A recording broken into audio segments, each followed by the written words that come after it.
Hello दोस्तों, आप लोगों के मेरे यूट्यूब चैनल जागृति एजुकेशन पे स्वागत है। जैसे कि पिछली कक्षा में आपने देखा था सूरदास के पद, तो ये सब जो आगे आपने देख रहे हैं ये सब हमने पढ़ा दिया था। तो आज हम इसी टॉपिक का क्वेश्चन आंसर करवाएंगे, तो बने रहिए और क्वेश्चन का आंसर देते रहिए, ठीक है।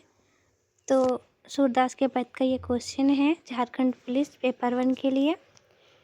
तो सबसे पहला क्वेश्चन है, कृष्ण की संगति में रहकर भी कौन उसके प्रेम से अछूता रहे हैं। तो हम आपको आगे बढ़ाए थे कि उस जो पद था, उधो तुम हो अति बड़भागी में। तो इसमें आप आंसर बताइए, उद्धव, गोपियाँ और फिर राधा, इनमें से कोई नहीं। तो कृष्ण की संगति से रहकर भी कौन उसके प्रेम में अछूते थे, तो वो हैं उद्धव। फिर दूसरा क्वेश्चन है, गोपियाँ किसके प्रेम में आसक्त हो गई हैं, उद्धव के प्रेम में, कृष्ण के प्रेम में, संगीत प्रेम में या योग प्रेम में। तो संगीत प्रेम में। बड़भागी किसे कहा गया है, उद्धव को, कृष्ण को, गोपियों को, इनमें से कोई नहीं। तो किसको कहा गया है, उद्धव को। कृष्ण द्वारा चुराई गई अपनी किसी वस्तु को गोपियाँ वापस लेना चाहती हैं, मन को, धन को, दही को या माखन को। तो इसमें हो जाएगा मन को। उद्धव के व्यवहार की तुलना किसके पत्ते से की गई है, पीपल के पत्ते से, कमल के पत्ते से या केला के पत्ते से या गुलाब के पत्ते से। तो क्या हो जाएगा, कमल के पत्ते से। गोपियाँ स्वयं को क्या समझती हैं, अबला, सुंदर, भाग्यशाली या डरपोक। तो क्या हो जाएगा इसमें, अबला। उद्धव कृष्ण का कौन सा संदेश लेकर आए थे, प्रेम का संदेश, योग का संदेश, मोह संदेश या इनमें से कोई नहीं। तो क्या हो जाएगा, योग का संदेश। गोपियों को अकेला देख छोड़कर कृष्ण कहाँ चले गए थे, ब्रज, द्वारिका, वृंदावन या मथुरा। तो कहाँ चले गए थे, मथुरा। कृष्ण के आने की प्रतीक्षा किसे थी, भक्तों को, उद्धव को, गोपियों को या यशोदा को। तो किसको थी, भक्तों को।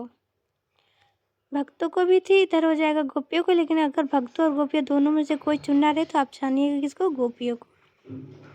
गोपियाँ किसके प्रेम में आसक्त हो गई हैं, उद्धव के प्रेम में, प्रेम में, संगीत प्रेम में, इनमें से कोई नहीं। तो किसके प्रेम में, कृष्ण के प्रेम में। गोपियों को कृष्ण का व्यवहार कैसा प्रतीत होता है, उदार, छल पूर्वक, निष्ठुर, इनमें से कोई नहीं। तो क्या हो जाएगा, छल पूर्वक प्रतीत होता है।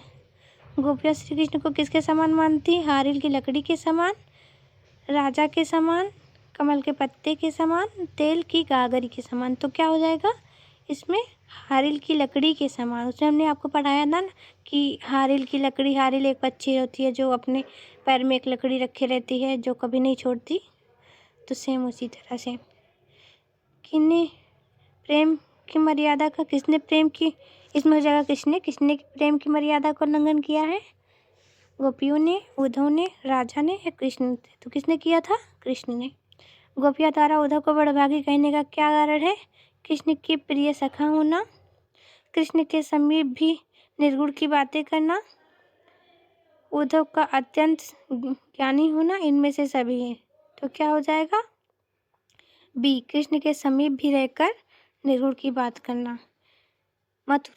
मथुरा जाते समय श्री कृष्ण गोपियों को क्या लेकर गए थे, तो मन, नीति, मन, बुद्धि, इनमें से कोई नहीं। तो क्या हो जाएगा, मन। उद्धव द्वारा दी गई योग संबंधी शिक्षा को गोपियाँ कैसी बताती हैं, खट्टे आम के समान, कड़वी ककड़ी के समान, कड़वा करेला के समान या खट्टा संतरा के समान। तो क्या हम आपको पढ़ाए थे, आप लोगों को याद होगा, कड़वी ककड़ी के समान।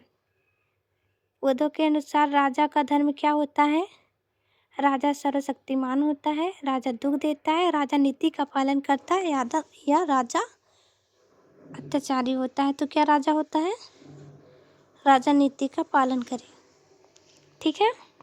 गोपियों के अनुसार श्री कृष्ण ने किससे मर्यादा का पालन नहीं किया है, प्रेम की मर्यादा, लोक लाज की मर्यादा या सामाजिक मर्यादा या उपयुक्त सभी। तो क्या हो जाएगा इसमें, प्रेम की मर्यादा का पालन श्री कृष्ण ने नहीं किया है। हारिल पक्षी की तुलना की गई है कृष्ण की गोपियों की, उद्धव की या मथुरावासियों की? तो क्या हो जाएगा? कृष्ण की। गोपियाँ खुद का स्वभाव कैसे बताती हैं? डरपोक, हिम्मती, मनमौजी या भोली? तो क्या बताती हैं? मनमौजी। तो आज के लिए बस इतना ही। आप ये क्वेश्चन आंसर पढ़िएगा। मिलते हैं अगले वीडियो में। धन्यवाद।